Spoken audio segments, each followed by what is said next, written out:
இந்திய திருநாட்டுக்காக சுதந்திரம் பெற்று தந்த ஒரு மாபெரும் தலைவர் மகாத்மா காந்தியடிகள், தேசத்தந்தை எனவும் அவர் அழைக்கப்படுகிறார். அப்படிப்பட்ட அவர் ஒரு முறை 7 விவசாயிகளை கிராமத்தில் வெறும் கோமணம் மட்டும் கட்டிக்கொண்டு வயல்வெளிகளில் கஷ்டப்படுறதை பார்த்தாரு. அப்படி பார்க்கும் பொழுது எனக்கு எதுக்கு இந்த கோட்டு சூட்டு வழக்கறிஞராக இருந்தால் கூட அப்படின்னு நினைத்து ஒரு மேல் துண்டு ஒன்றை மட்டுமே பொருத்தி கொண்டு மாநாடுகளாக இருந்தாலும் கூட்டங்களாக இருந்தாலும் பங்கேற்றார். அந்த மனிதர் எளிமையான ஒரு வாழ்க்கையை பின்பற்றி இந்தியாவுக்கு சுதந்திரத்தை பெற்று தந்தார். ஆங்கிலேயர்கிட்ட இருந்த பணபலமும் படைபலமும் அவரிடம் இருந்த மன உறுதி முன்னாடி எதுவுமே செய்ய முடியல. உங்கள் வாழ்க்கையில் நீங்கள் எவ்வளவு கஷ்டப்பட்டாலும் போராடினாலும் மன உறுதியோட தன்னம்பிக்கையோட நிச்சயமாக போராடுங்க.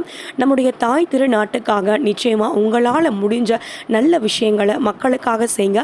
என்றைக்குமே உங்களுடைய வாழ்க்கை சிறப்பாகும். நான் இன்னைக்கு தைக்கிறேன், நிறைய வருமானம் வரலாம், இருந்தாலும் தொடர்ந்து உழைக்கிறேன், போராடுறேன், ஏழை குழந்தைங்களுக்கு படிப்பு சொல்லிக் கொடுக்குறேன், நிச்சயம் நான் ஜெயிப்பேன்.